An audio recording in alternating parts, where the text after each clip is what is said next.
Welcome back to the deep dive. We're all about cutting through that noise, grabbing the key bits of knowledge so you can get up to speed fast. Today, we're digging into the Samsung Galaxy Watch 8.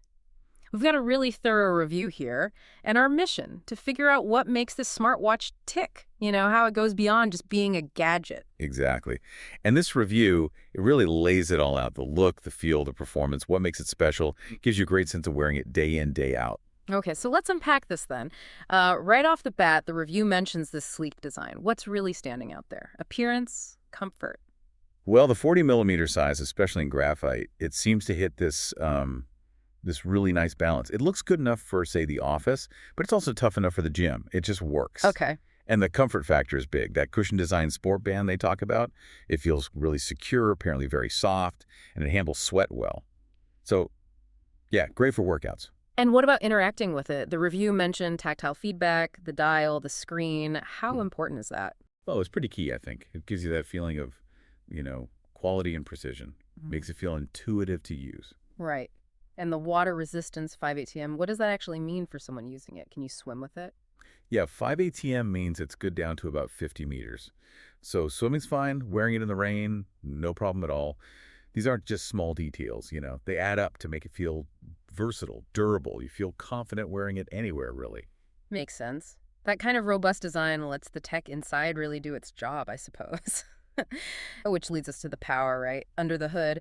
The review talks up Samsung's most advanced wearable chip yet, this 3nm processor. What does that actually mean for using the watch every day? Is it just snappier?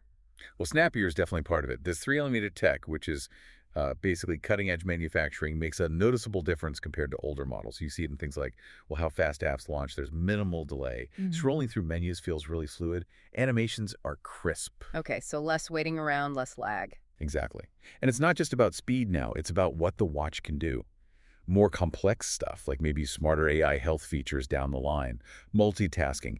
It turns it from just a watch into, well, a genuinely capable little computer on your wrist, ready for what's next, Right, so it feels more capable, less like it's struggling. Precisely. It feels centered, responsive, not sluggish, ready for whatever you need it to do. Okay, let's shift gears a bit. The review calls the Health and Sleep Coach a headline feature. Sounds like more than just step counting. What's it drawing on? What sensors are involved here? It's got quite the array. You've got your heart rate, spiros, it's blood oxygen. Right, important for sleep and stuff. Exactly. Yeah. Skin temperature too, Yeah. and ECG for heart rhythm checks. But the key thing really is the machine learning aspect. After tracking you for a few days, it starts giving personalized advice, like nudging you about your sleep schedule or maybe suggesting breathing exercises if it thinks you're stressed. Ah, so it learns you. That's where it moves beyond just being a tracker, isn't it? That's the fascinating part, yeah. It shifts from just spitting out numbers to being more like a wellness companion. A genuine companion. Yeah, offering proactive guidance based on your patterns. It's subtle, but it's a big shift in how you might use it, more integrated into your actual well-being. Interesting. Okay, what about fitness? For people serious about their workouts, how does the Watch 8 stack up? It seems really comprehensive, supports over 100 workout modes, which is, well, a lot. More than just running and cycling, then. Oh yeah, things like rowing, Pilates, more niche activities are covered. Plus, the GPS accuracy is reportedly solid, Bluetooth connection reliable. So your routes, your pace, it should all be logged accurately. And the band holds up during intense sessions. Seems so. Yeah. That sport band we mentioned, designed exactly for that, stays put, wicks sweat. So yeah, for serious fitness tracking, it sounds pretty reliable and precise. Good to know. That reliability is key if you're depending on it for training data. All right, let's tackle the elephant in the room for smartwatches. Battery life. What's the reality here? Typical day, heavy use. Okay, so for typical daily use notifications, some fitness tracking, sleep monitoring, that sort of thing, you're looking at around a day and a half, maybe push it to 2 if you're lighter on usage. A day and a half. So charging every night or every other night, pretty much. Pretty much. If you're a heavy user, lots of GPS, continuous heart rate on, you'll probably need to charge it nightly. But there's rapid charging, right? How much does that help? It helps quite a bit. You can get a significant boost, apparently, in under an hour. Even like 10-15 minutes gives you enough juice for a workout or several hours. And there's a power-saving mode, too, if you really need to stretch it out. Okay, so manageable, if not revolutionary. What about the software? It's Wear OS, but with Samsung's skin on top. How's that experience? Yeah, it's Wear OS powered by Samsung with their One UI watch interface. And it seems pretty polished. It's designed to feel intuitive, especially if you use a Samsung phone.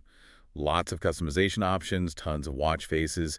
You can set up quick access tiles for your favorite features, download apps from Google Play. And notifications. Replying to messages. How practical is that on a small screen? Notifications mirror from your phone smoothly, and replying is surprisingly effective based on the review. Voice dictation works well. You've got emojis, even a little mini keyboard that does the job for quick replies.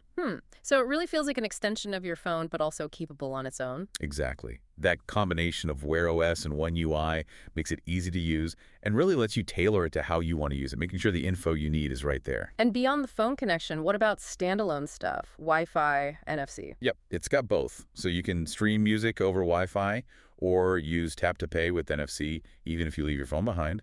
Is there an LTE version too? There is, yeah, a 4G LTE option for full phone-free connectivity. But the standard Bluetooth Wi-Fi model covers most bases and is naturally more affordable. Got it. Now, something else the review highlights, and this seems like a big deal, is a 3-year Samsung warranty. That's right, a 3-year extended warranty. That feels unusual for a smartwatch. What's the significance of that, especially it seems for UK buyers? It is pretty uncommon. Usually you get maybe 1 year. Offering 3 years, especially highlighted for the UK market, shows a lot of confidence from Samsung in the build quality and, the longevity of the Watch 8. For you, the buyer, it's significant peace of mind. It frames it less like a disposable gadget and more like a proper investment. Definitely adds to the value proposition. Yeah, that's a strong statement about durability. Okay, but nothing's perfect. Were there any downsides, any minor grumbles, as his review put it? A couple of small things. Some people might miss the physical rotating bezel that older Samsung watches had. It was quite popular for navigating. This one uses a digital equivalent. The tactile feel isn't quite the same, maybe. Potentially, yeah, for the purists.